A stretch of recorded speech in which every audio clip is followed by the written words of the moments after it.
Hi, this is Juliana Kenny here at the IT Expo East 2011 in Miami, and I'm joined by Dr. Massoud Amin of the University of Minnesota at the Smart Grid Summit. Thank you for joining me. My pleasure. Thank you. So you're one of the esteemed speakers today at the Smart Grid Summit, and I just wanted to get your feel on, what's been going on at the sessions today and what the hot topics have been, and, perhaps something that you touched on that you feel is most important. For the smart grid to become a widespread upgrade to our system and enable consumer empowerment, enable more efficient, more secure, more reliable electric power system, there are many challenges that persist. And I'm delighted that this conference has been focusing, zooming in on not just the vision, but nuts and bolts of security, technologies that are needed, consumer behavior, consumer choice, as well as the overall system efficiency and component efficiency. And the parts of enabling such a system, whether it is at a neighborhood level, city level, or high voltage, continental scale, large portions of the grid need to be addressed, and many of those are being discussed and presented upon in this conference. That's great. So what kind of progress do you foresee for 2011 in terms of, all that progress and, continental down to just local? A lot of it depends really on the investments by the industry and by the policy being conducive to increasing security and reliability and efficiency of the system.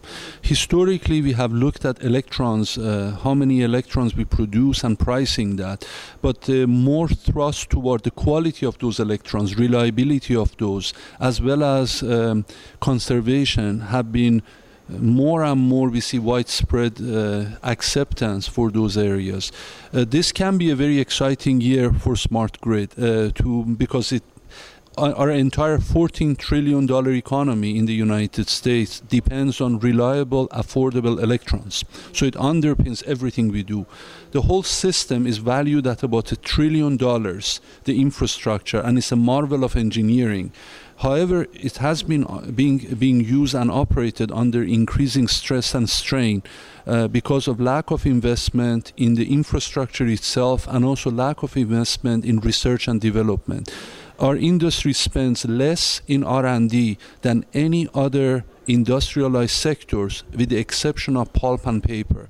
Even pet food industry spends more dollar-wise and percentage-wise in innovation in R&D than the electric power sector. So there are many opportunities for innovation, for business transformation, for transforming the way, whether they are in developing parts of the world, rural electrification of villages and using sources that are locally available to create a microgrid, or whether it's the advanced technology, the quality of life that us in the United States benefit from. There are many opportunities for smart grid, whether they are sensors, communication, overlay on top of the system to increase the efficiency, resilience, security of the system, or whether there are new business opportunities for smarter homes, smarter buildings, and smarter integration of electric vehicles or plug-in hybrid electric vehicles into the system. Very interesting. I was just wondering, in your opinion, what is the first step towards people gaining more awareness of, the smart grid itself and the electric power sector? In June of 2010, there was a survey of all the consumers that are major consumers of electricity, and about 68% of them had no idea what the smart grid is.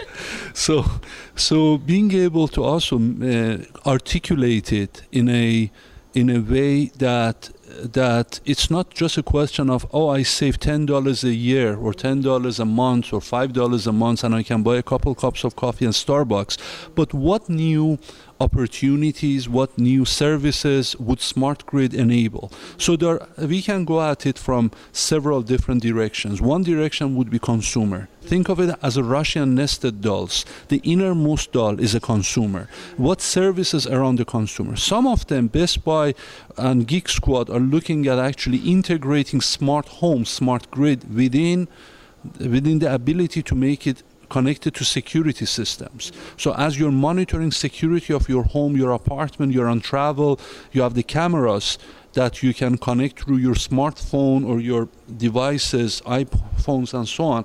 You can actually see what's going on for electricity, what devices are running, And then to automate that, to say I have this budget, I only want to spend this much. How do I optimize? How do this system intelligently manages the resources to minimize cost for me? Or you may have different criteria. I want increased reliability, or I want less footprint, carbon footprint. It gives consumer choice. So that's one end. The other end is for high voltage transmission, we need stronger backbone. We have a marvel of 20th century. We don't want it to become the relic of the 21st century. Why? Because if we really think about the security, whether it is environmental security, economic security, national security, energy security is at the core of all three. To have energy security, we need to be able to integrate homegrown sources in North America into one integrated superhighway. And that's part of what Department of Energy, what EPRI, and other organizations have assessed. I've had the privilege of assessing what backbone does it mean for the grid.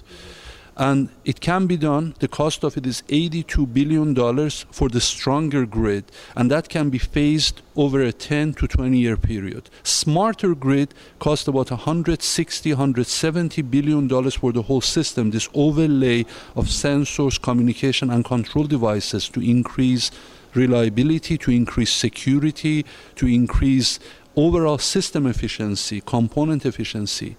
The benefits of all that are we reduce outages in America by $49 billion a year. Current cost is between $80 billion to over $183 billion a year. Consumers right now, as we speak, there are more than 500,000 people in America without electricity for 2 or more hours a day. But they're spread out, 20,000 here, 120,000 over there, 50,000 somewhere else. Today happens to be Groundhog Day. If this was Groundhog, we would have done something about it. We would have fixed it. But because it's so spread out, we don't notice it. On average, if we remove all the natural cause phenomena for outages, all the extreme events, hurricanes, earthquake, ice storm, we remove that. The most reliable part of the country is the Midwest part of the country, pretty much that has the Minnesota, Wisconsin, and other parts. We get about 92 minutes of outages per year per customer. The least reliable part are New York, Pennsylvania, Jersey, and Maryland, that they get 214 minutes of outages, part of it because of aging infrastructure, older infrastructure.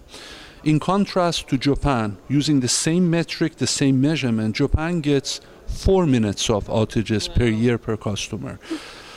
So we can reduce the cost of outages by $49 billion. We can improve the efficiency of overall system by about 5%, 4.5% to 5%. That's another $20 billion a year in increased efficiency benefits. We can also reduce the overall system pollutants and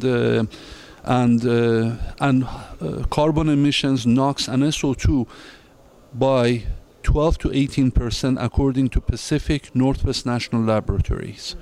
So smart grid and stronger grid pays for itself when you look at the cost and benefit of what smart grid would do. Right.